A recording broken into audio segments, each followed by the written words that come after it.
Mean राशि वाले दोस्तों, क्या आपको ऐसा महसूस हो रहा है कि आपके कंधों पर और आपके दिमाग पर किसी ने कोई बहुत भारी बोझ रख दिया है? साढ़े साथी के इस दूसरे और सबसे कष्टकारी चरण ने क्या आपकी रातों की नींद और दिन का चैन छीन लिया है? आपकी अपनी ही पहचान, आपका अपना ही कॉन्फिडेंस जैसे कहीं खो गया है। खर्चे हैं कि रुकने का नाम नहीं ले रहे। मेहनत आप 100% कर रहे हैं, लेकिन रिजल्ट 10% भी नहीं मिल रहा। और बिना बात की मानसिक उलझने हर वक्त आपको घेरे रहती है। अगर हाँ, तो मीन राशि वाले दोस्तों, अब उस भारी बोझ को नीचे उतारने का समय आ गया है। क्योंकि ब्रह्मांड में 11 मार्च और 13 मार्च को दो ऐसे चमत्कारी महापरिवर्तन होने जा रहे हैं जो 22 अप्रैल तक साढ़े साथी के इस भयंकर तूफान को शांत रखेंगे। आपके जीवन में एक नई ऊर्जा और एक नई शांति का प्रवेश होने वाला है। नमस्कार दोस्तों, मैं हूं आपका अपना एस्ट्रोलॉजर दोस्त राजेश कालिया, और अक्षित एस्ट्रो मास्टर के इस खास एपिसोड में मैं आपका दिल से स्वागत करता हूं। दोस्तों, ज्योतिष शास्त्र में जब भी कोई बड़ा ग्रह अपनी चाल बदलता है तो उसका सीधा असर हमारे जीवन पर पड़ता है। और मीन राशि वालों के लिए तो इस बार ब्रह्मांड ने एक महा राहत का इंतजाम कर दिया है। पहला बड़ा बदलाव 11 मार्च को हो चुका है, जब आपके अपने राशि स्वामी यानी देवगुरु बृहस्पति आपकी कुंडली के चतुर्थ भाव में अपनी उल्टी चाल छोड़कर मार्गी हो चुके हैं। और दूसरा सबसे बड़ा धमाका 13 मार्च को होने जा रहा है, जब कर्मफलदाता शनिदेव, जो इस समय आपकी ही राशि में संचार कर रहे हैं, वो सूर्य के बहुत करीब आकर अस्त होने जा रहे हैं। और शनिदेव की यह अस्त अवस्था 22 अप्रैल तक रहने वाली है। अंत तक मेरे साथ बने रहिएगा, क्योंकि आज मैं आपको ग्रहों का वो गहरा और बारीक गणित समझाऊंगा जो साढ़े साथी के इस भारी दौर में आपके लिए संजीवनी बुट्टी का काम करेगा। मीन राशि वाले दोस्तों, सबसे पहले तो यह समझिएगा कि शनि का अस्त होना आपके लिए इतना बड़ा वरदान क्यों है। आप सभी जानते हैं कि आप पर शनि की साढ़े साथी का दूसरा चरण चल रहा है, जिसे साढ़े साथी का पीक यानी सबसे भारी समय माना जाता है, क्योंकि शनिदेव सीधे आपके सिर पर यानी आपके प्रथम भाव में गोचर कर रहे हैं। साथ ही मीन राशि के लिए शनिदेव आपके 11वें भाव और 12वें भाव के स्वामी भी हैं। जब 12वें भाव का स्वामी आपके सिर प्रथम भाव पर बैठता है तो वो आपको मानसिक तनाव देता है और आपके खर्चों को बेतहाशा बढ़ा देता है।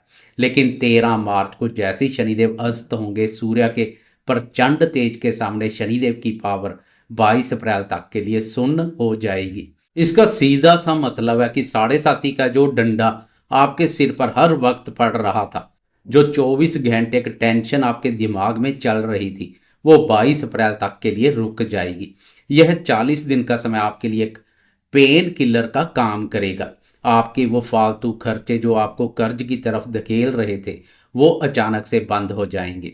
हॉस्पिटल या कोर्ट कचहरी के जो चक्कर लग रहे थे, उनमें गजब की राहत मिलेगी। और मीन राशि वाले दोस्तों, क्या आप जानते हैं कि प्रथम भाव में बैठे शनिदेव के अस्त होने का एक और बहुत बड़ा और चमत्कारी फायदा आपको मिलने वाला है। जब शनिदेव अस्त होंगे तो उनकी वो 3 कठोर दृष्टियां भी कमजोर पड़ जाएंगी, जो आपके जीवन के 3 सबसे अहम हिस्सों में रायता फैला रही थी। जरा ध्यान से समझिएगा।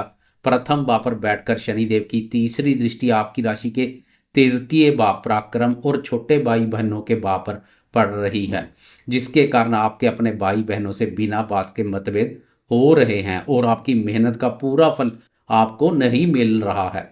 आत्मविश्वास डगमगा रहा है। 13 मार्च के बाद यह तनाव दूर होगा और आपके प्रयास रंग लाएंगे। शनिदेव की 7वीं दृष्टि आपके सप्तम भाव, दाम्पत्य जीवन और व्यापार भाव पर पड़ रही है। इस पापी दृष्टि ने पति पत्नी के बीच बेवजह की गलतफहमियां, वैचारिक मतभेद और व्यापार में मंदी ला दी थी। लेकिन अब इस दृष्टि के शांत होते ही आपके दाम्पत्य जीवन में दोबारा मिठास लौटेगी और आपका फंसा हुआ बिजनेस फिर से रफ्तार पकड़ेगा। और सबसे बड़ी बात, शनिदेव की 10वीं दृष्टि आपकी राशि के 10म भाव, कर्म और करियर भाव पर पड़ रही थी, जिसके कारण ऑफिस में बेवजह की पॉलिटिक्स, बॉस से अनबन और प्रमोशन में देरी हो रही थी। अपने कार्यों के प्रति ही अस्थिरता और असमंजस जैसी स्थिति पैदा हो रही थी। शनि के अस्त होते ही आपके करियर की ये सारी रुकावटें अचानक से छूमंतर हो जाएंगी।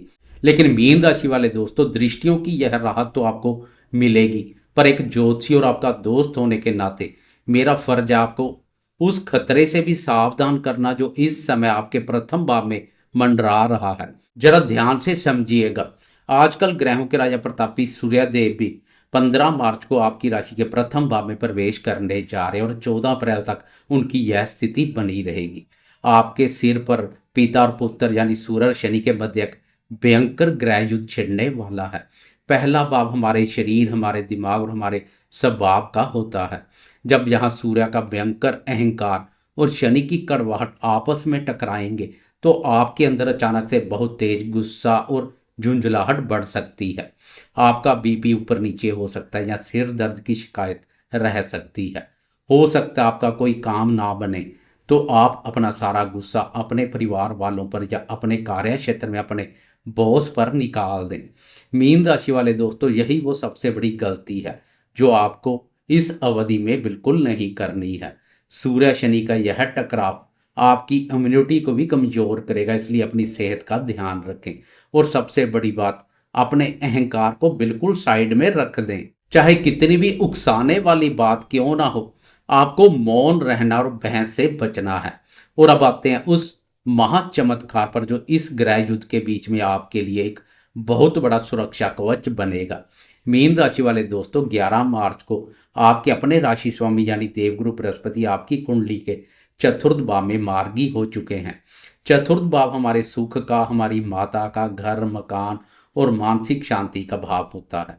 पिछले काफी समय से जब गुरुदेव यहाँ उल्टी चाल चल रहे थे तो आपके घर का सुख चैन छिन गया था। कोई ना कोई घरेलू टेंशन चल रही थी या माता जी की सेहत खराब थी। लेकिन अब राशि स्वामी का चतुर्थ भाव पर सीधी चाल चलना आपके घर में खुशियों का अंबार लगाने वाला है। साढ़े साथी की जो टेंशन प्रथम भाव पर चल रही है उसे गुरुदेव चतुर्थ भाव से पूरी तरह से शांत कर देंगे। अगर आप कोई नई प्रॉपर्टी खरीदने का या नई गाड़ी लेने का सपना देख रहे थे तो मार्गी गुरुदेव आपके उस रुके हुए काम को 100% पूरा करवाएंगे। घर में कोई मांगलिक कार्य हो सकता है और माता जी की सेहत में गजब का सुधार आएगा। और जरा गुरुदेव की दृष्टियों का कमाल तो देखिए। चतुर्थ भाव में बैठकर गुरुदेव की 7वीं दृष्टि आपके 10वें भाव पर पड़ रही है। सूर्य शनि के टकराव के कारण कार्य क्षेत्र में जो उथल पुथल मचने वाली है, गुरुदेव उसे अपने अमृत से शांत कर देंगे। नौकरी में आपके काम की तारीफ होगी और बिजनेस में रुके हुए ऑर्डर्स फिर से मिलने शुरू हो जाएंगे। गुरुदेव की 9वीं दृष्टि आपके 12वें भाव पर पड़ रही है जो विदेश यात्राओं का भाव है। अगर आपका वीज़ा अटका हुआ था या आप विदेश जाने की फाइल लगा रहे हैं तो यह समय आपके लिए सफलता की गारंटी लेकर आया है। मीन राशि वाले दोस्तों, 22 अप्रैल तक का यह जो 40 दिन का समय है यह आपके लिए एक हीलिंग पीरियड है। ब्रह्मांड ने साढ़े साथी के भारी डंडे को कुछ समय के लिए रोक दिया है। दृष्टियों के दुष्प्रभाव से आपको बचा लिया है और आपके राशि स्वामी को आपके सुख स्थान में पावरफुल कर दिया है। बस एक ही शर्त है कि आपको अपने दिमाग को ठंडा रखना है, गुस्सा नहीं करना है और अपने अहंकार को हावी नहीं होने देना है। मैं राजेश कालिया अपने पूरे विश्वास के साथ कह सकता हूं कि अगर आपने इन 40 दिनों में अपने स्वभाव पर नियंत्रण पा लिया तो साढ़े साथी का यह भारी चरण भी आपका बाल बांका नहीं कर पाएगा। मीन राशि वाले दोस्तों, साढ़े साथी के इस प्रभाव को कम करने और सूर्य शनि के ग्रह युद्ध से बचने के लिए एक छोटा सा अचूक उपाय जरूर करें। रोज सुबह उठकर तांबे के लोटे में थोड़ा सा गुड़ डालकर सूर्यदेव को जल जरूर अर्पित करें। इससे आपके लगन का सूर्य आपको ताकत देगा। और शाम के समय पीपल के वृक्ष के नीचे सरसों के तेल का दीपक जलाएं और हनुमान चालीसा का पाठ करें। भगवान भोलेनाथ और गुरुदेव की कृपा आप पर हमेशा बनी रहेगी। दोस्तों, अगर आज के सटीक विश्लेषण ने आपके मन को एक बड़ी राहत दी है और आपको सही रास्ता दिखाया तो इस वीडियो को लाइक किए बिना बिल्कुल मत जाइएगा। कमेंट बॉक्स में पूरे विश्वास और श्रद्धा के साथ लिखिए जय गुरुदेव, ताकि आपके राशि स्वामी की असीम कृपा आपको प्राप्त हो। और हाँ, अगर अभी तक आपने हमारे इस परिवार अक्षित एस्ट्रो मास्टर को सब्सक्राइब नहीं किया है तो तुरंत कर लें और बेल आइकॉन भी दबा दें ताकि 12 राशियों का हर बारीक गणित सबसे पहले आप तक पहुंचे। मिलते हैं बहुत जल्द एक नई वीडियो और एक नई सटीक भविष्यवाणी के साथ। अपना ख्याल रखें, अपने मन को शांत रखें। जय गुरुदेव, जय शनिदेव, जय हिंद।